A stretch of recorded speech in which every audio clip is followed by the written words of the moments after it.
الصلاة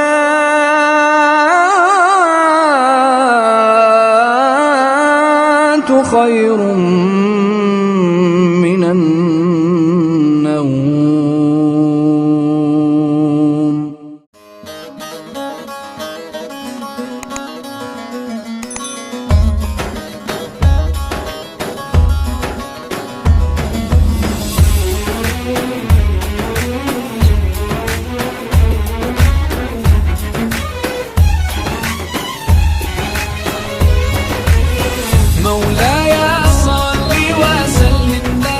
Harapan kami buat kita semua, karena upaya-upaya yang dilakukan pemerintah ini dalam rangka memperolehkan masjid masyarakat masjid ini terus berjalan.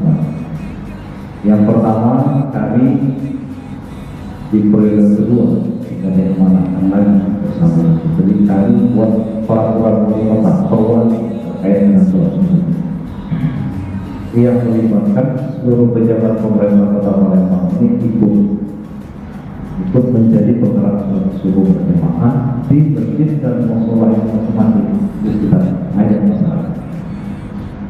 Nah, aku pejabat ini, harapannya pejabat ini menjadi tauladan.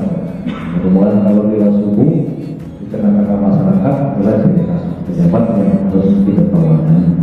Tidak hanya di depan saja, tapi di tengah-tengah masyarakat juga jadi tauladan.